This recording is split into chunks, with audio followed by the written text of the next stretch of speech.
Olá, amigo, amiga, companheiros de caminhada. Sejam bem-vindos ao canal do CEF, o Centro Espírita Fraternidade do Ipiranga. Hoje realizaremos mais um estudo do Evangelho segundo o Espiritismo. Tenha em mãos o seu exemplar do Evangelho e um recipiente com água, que será magnetizada no decorrer do nosso estudo. Mantenha um pensamento tranquilo e no Mestre Jesus. Iniciaremos dentro de alguns instantes. Boa noite a todos, sejam todos muito bem-vindos à Caravana do Evangelho. Não esqueçam de colocar as águas aí para que sejam fluidificadas durante e ao final do Evangelho. E lembrando a todos, mais uma vez, que fazemos aqui o Evangelho de forma sequencial, para que todos nós tenhamos o melhor entendimento aqui acerca dos temas que o Allan Kardec arrumou aqui no Evangelho para nós. E assim, para nós começarmos o nosso Evangelho de hoje, Gerson vai trazer uma leitura aleatória hoje para nós? Sim. Vamos lá. Vou pegar uma mensagem aqui do livro Minutos de Sabedoria. Vamos ver aqui, ó. Abri na 211. Não pretenda que todos pensem como você. Cada pessoa está num grau diferente de evolução, num degrau diverso da grande subida. Ninguém possui a verdade total, porque a verdade absoluta e total é Deus, o infinito.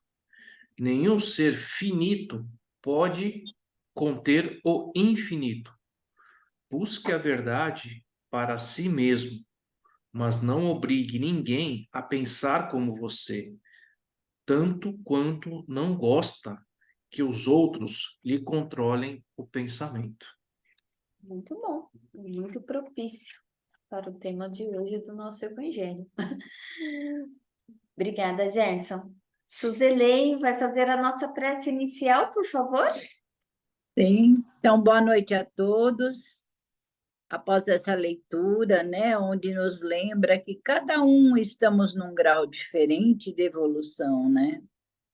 Então, nesse momento, nessa noite calma, tranquila, vamos nos elevando, nos acalmando, relaxando nosso corpo físico, serenando nossa mente, vamos acalmando o pensamento, deixando os problemas de lado e nos elevando, vamos chegando até o nosso anjo guardião, os nossos mentores, os mentores da caravana, que estão sempre conosco, que com certeza já estão aqui.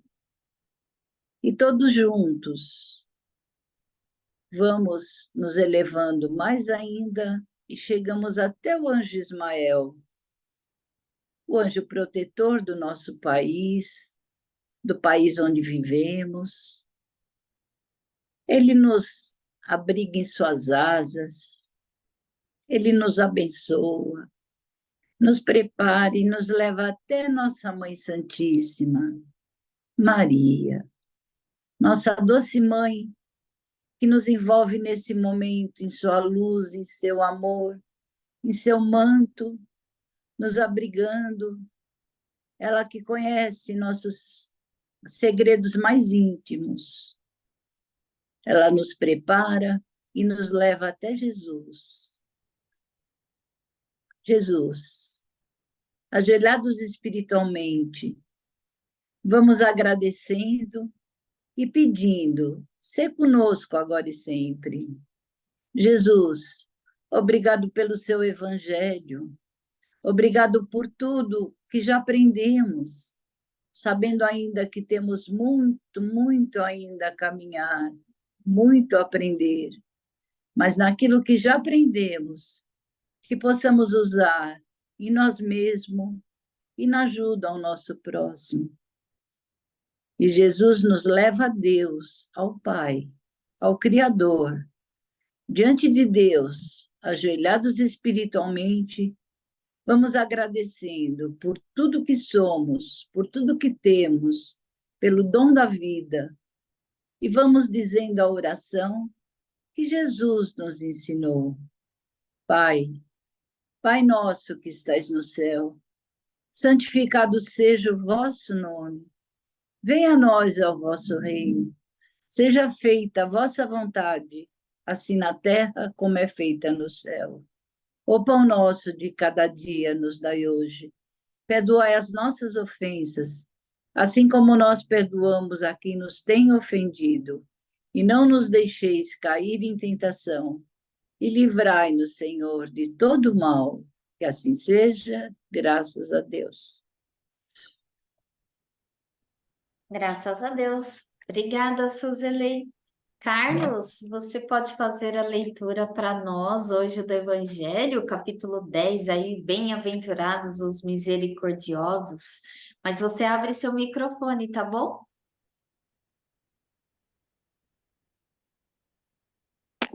Ok. Capítulo 10, né? Vamos lá. Bem-aventurados os misericordiosos.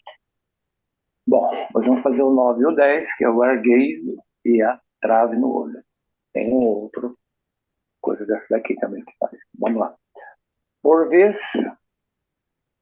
que vês tu, pois, o arqueiro no olho do teu irmão, e não vês o trave do teu olho? Ou como dizes a teu irmão, deixa-me tirar-te do teu olho o argueiro quando tens no teu um trave.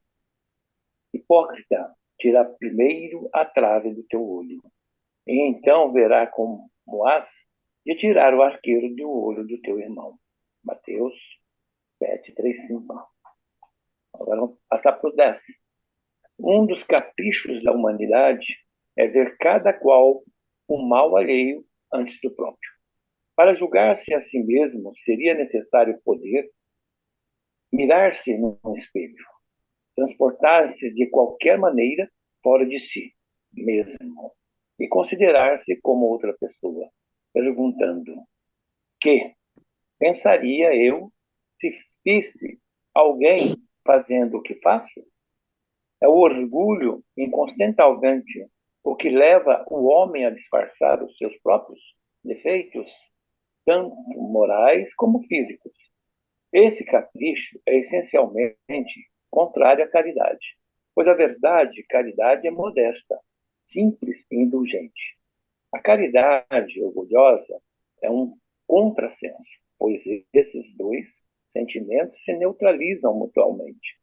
Como, de fato, um homem bastante fútil para crer na importância de sua personalidade e na supremacia de suas qualidades, poderia ter, ao mesmo tempo, bastante abnegação para ressaltar nos outros o bem que poderia eclipsá-lo, em lugar do mal que poderia pôr em destaque. Se o orgulho é a fonte de muitos vícios, é também a negação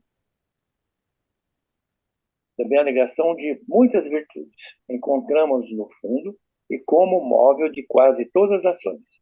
Foi por isso que Jesus se empenhou em combatê-lo como principal obstáculo ao progresso. O que houve aí, turma? Obrigada, Carlos. Deu um negócio aí que parou, foi? Mas voltou. Voltou. Bom, Acho que eu li até o final, não sei se eu vi. Foi. Não, foi sim. Foi então, sim. Tá bom, obrigada. Obrigada a você, Carlos.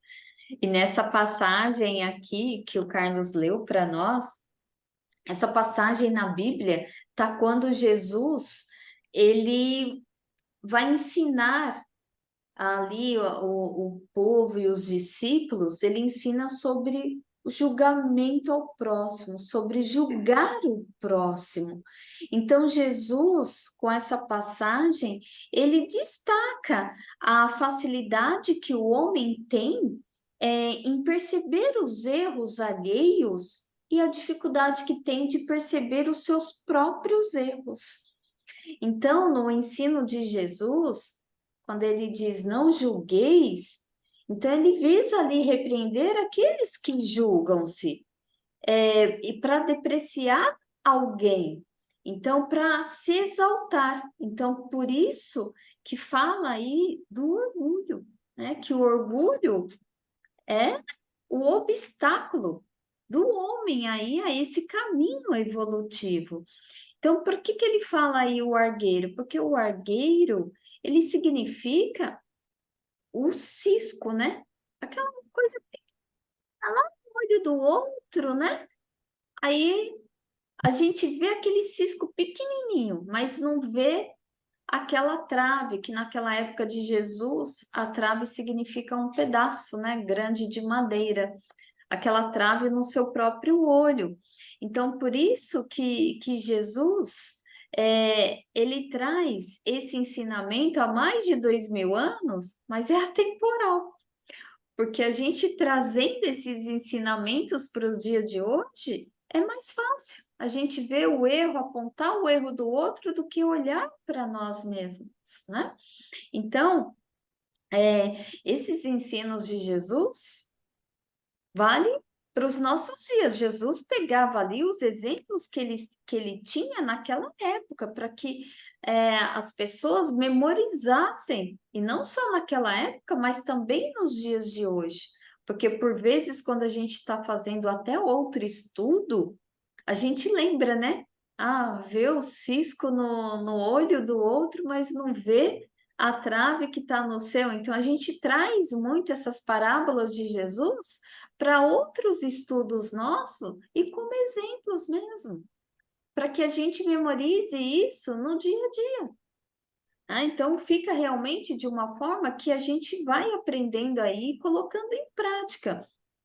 Porque antes da gente julgar o próximo, ele aí nos convida a olhar para nós mesmos, né? Porque se temos autoridade moral, a gente tem essa autoridade moral suficiente para criticar um irmão? Então vale essa reflexão, é o que ele traz aqui. Ou será que a gente é tão culpado quanto aquele que a gente está ali julgando? Então, talvez não no mesmo tipo de problema, no mesmo tipo de situação, mas em outro. Às vezes a gente julga o outro por uma determinada situação, você pode não estar naquela mesma situação, mas se você olhar para você, você tem tantos outros defeitos que pode se equiparar com aquele outro que você está criticando. Então, olha a outra passagem. Atirai a primeira pedra aquele que não tem pecados, né? Que cabe muito bem aqui. Então, Kardec, com sua sabedoria, ele nos convida aqui a essa reflexão e ele fala para olhar para si mesmo, né? Como se fosse outra pessoa. E aí ele nos convida a olhar no espelho.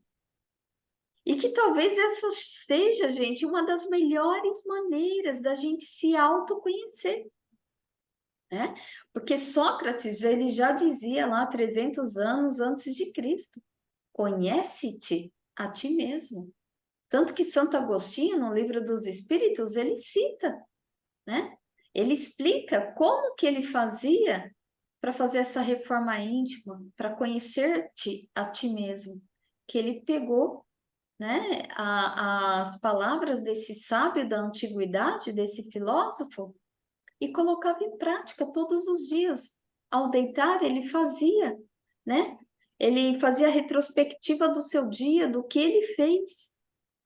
É uma forma de fazer assim a nossa reforma íntima. Então, é olhar no espelho e se perguntar, né? Se eu visse alguém no dia de hoje fazer tudo o que eu fiz, o que eu mesmo pensaria disso? Então, porque é mais fácil, né? Como diz aqui o texto, que é mais fácil a gente ver as dificuldades, os defeitos dos outros, porque é difícil ver os nossos. Porque o nosso é muito óbvio, mas é difícil por quê? Né? Então, aí Kardec ele coloca aqui, que é por causa do orgulho. né? É o orgulho, a vaidade, porque acreditamos, quando a gente julga, quando a gente critica, mesmo falando, não, mas não é isso, mas é sim, inconscientemente a gente está se julgando melhor do que aquele outro, né? A gente se julga livre daqueles vícios, daqueles defeitos. E aqui, como no Evangelho fala, que o orgulho é a falta da caridade. Porque ele nos diz aqui que para sermos caridosos, a gente tem que ter a indulgência. E a indulgência, o que, que é? Você não ressaltar aquilo de ruim na pessoa, mas ser complacente com ela. O que ressaltar o que a pessoa traz de bom. Então, evitar colocar os defeitos acima de tudo, né? Tanto que a gente, no nosso dia a dia, às vezes a gente usa, né? Quando se faz tudo certinho, a gente não é lembrado. Mas dá uma escorregadela ali, aí, né? Você é bem lembrado. Então, como por exemplo, quando a gente... Vamos trazer para nossa família, né? Quem tem filho, a gente que não tem, mas tem sobrinhos, quando de repente, fala alguma coisa, né? Ou do filho, do sobrinho, no nosso caso, né? Se vem alguém falar alguma coisa que não é agradável, que a criança ainda está errando, né? Então fala, olha, realmente isso, mas ele é um bom aluno, ele é carinhoso, ele é uma pessoa muito boa, né? O que que a gente faz? Já coloca aquele, mas entretanto, todavia, né? A gente vai ressaltando, né? E é automático isso. Por amor, a gente já vai fazendo isso. Então, por que que isso que a gente faz com a família, com um filho, com uma pessoa querida, por que que a gente não faz com o próximo, né? Não sejamos indulgentes com aquele que está ali, né? Próximo da gente. Então, como ele fala, o orgulho realmente é um obstáculo para o nosso progresso. E a gente pode ir começar trabalhando com ele, alimentando a nossa humildade, gente. É um pouquinho por vez, não adianta a gente querer achar que, semana que vem já estou liberta aqui do meu orgulho, não é assim não.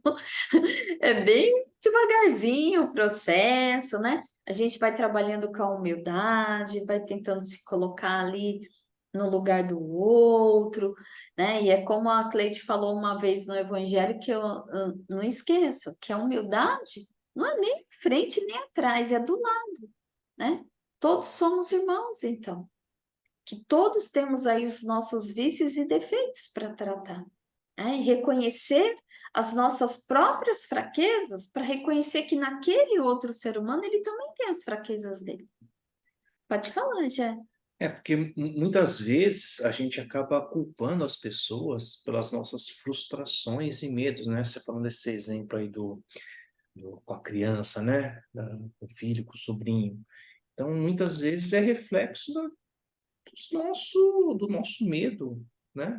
Das nossas frustrações, né? Hoje em dia, com essa polarização política, né? Que falam que, assim, acuse-os do que você faz, chame-os do que você é, né? Então, tem muita essa questão do que a gente enxerga dentro de nós, querer despejar em cima do outro. Verdade. Então, veja também Pode falar. Aqui ele coloca, né? É mais fácil, né? Você olhar os defeitos dos outros do que os seus próprios defeitos, né? Que seria o quê? A reforma íntima. Então, a reforma íntima, ela dói. Então, a gente procura escapar dessa dor, né? Compensando na acusação do outro, olhando os defeitos do outro. E Jesus nos ensina sempre, né? Nós temos que nos voltar para si mesmo, não com aquele orgulho de pensar, ah, eu sei tudo. Não, não sabemos nada. Nós temos que nos voltar, fazer a nossa reforma íntima com muita humildade, pedindo a Deus, pedindo a Jesus que nos dê essa humildade, que nos dê essa luz para podermos enxergarmos os nossos próprios defeitos. Esse é o espelho, né? Que dói muito. Então é mais fácil fugir. Então a reforma íntima não é fácil. Quem é espírita sabe, é fácil fazer a caderneta? Não é. Por que não é fácil? Porque dói. Então a gente tenta fugir muitas vezes. E quanto mais fugimos, pior fica, né? Então, abafarmos esse orgulho que realmente temos, né, todos nós, e procurar essa humildade, procurar essa força, pedir essa ajuda, né, ao nosso anjo de guarda e a espiritualidade, para que sejamos mais humildes e realmente nos voltemos para nós mesmos, né? Vamos esquecer o próximo lá fora, né? Isso mesmo. Enio, o seu microfone está aberto. Você gostaria de falar?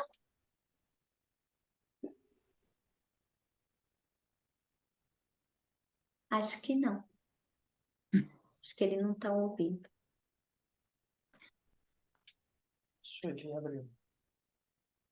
Sueli, você gostaria de falar? Oi, boa noite a todos. Assim, Mary, tem um ditado que fala: enquanto nós estamos apontando um dedo para o outro, nunca esquecer que temos 3 apontando para nós mesmos. Né? Então, para a gente refletir, e assim, é o orgulho que realmente, né, esquece de ver que tem os 3 apontando para nós. Isso é só assim, eu queria só dar esse ditado, que é uma coisa que me marca muito, que toda vez que eu for, ele vem na cabeça. Menos feliz. Aquilo que você puxa assim, dói e fala, opa, fica quietinha. É bem isso. É bem isso mesmo. E Suzeli, você comentou da caderneta, né? E eu já comentei com vocês, mas vou falar mais uma vez. Eu faço a prática do diário da gratidão já há muitos anos. E a segunda parte do. Mas assim, ele é rápido de fazer, não é algo que demora, mas isso já está tão dentro de mim que se um dia eu fico sem fazer, eu me sinto mal. Mas tem as duas perguntas que é recomendável que você faça, né, no final da noite, quando você já terminou ali o seu dia, é para você colocar, né, 3 coisas incríveis que aconteceram no dia de hoje. Então, você vai fazer uma retrospectiva de 3 coisas legais, né, que aconteceram, que você fez parte. E a outra é 3 coisas para você citar que você poderia ter feito melhor e que você pode fazer melhor. Então, e esse diário me lembra muito ali a prática do Santo Agostinho, né? Quando é no início, você vai falando assim, ah, mas o que eu deixei de fazer? Mas hoje passa de 3, né? Hoje tá tão assim, eu comigo mesmo, né? Já assim, falando um popular, né? Sem vergonha nenhuma de mim, então já coloca ali coisas assim, né? Que eu poderia ter feito melhor, e coisas simples, mas é no simples que é o essencial, que a gente vai se arrumando. Então, por exemplo, poderia ter caprichado mais no almoço de hoje, um exemplo, né? Então, assim, são as coisas mais simples que a gente vai se arrumando aqui dentro, né? Bom, então ninguém mais abriu o microfone. Podemos encerrar então. Então vamos assim, agradecendo ao nosso Mestre Jesus, e a toda a espiritualidade amiga, que com certeza estão aqui conosco, que nos intui, que nos inspira. Há tantos ensinamentos aqui, e como é bom refletir em grupo.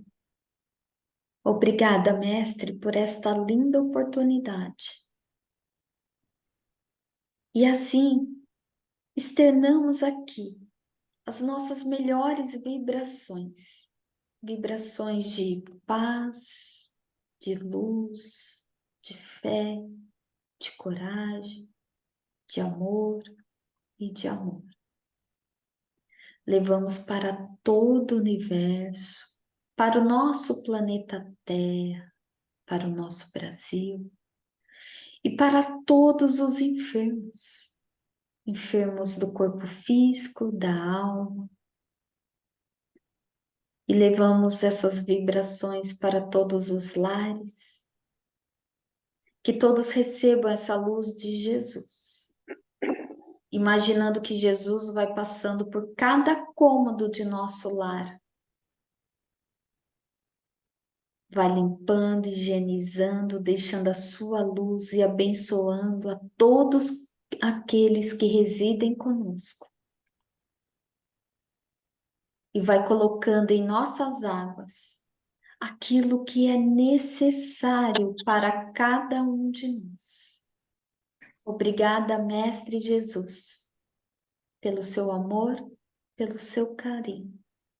E obrigada, Maria Santíssima, por nos envolver com seu amor todos os dias. E que assim tenhamos uma excelente noite, uma excelente semana e até o próximo Evangelho no Lar.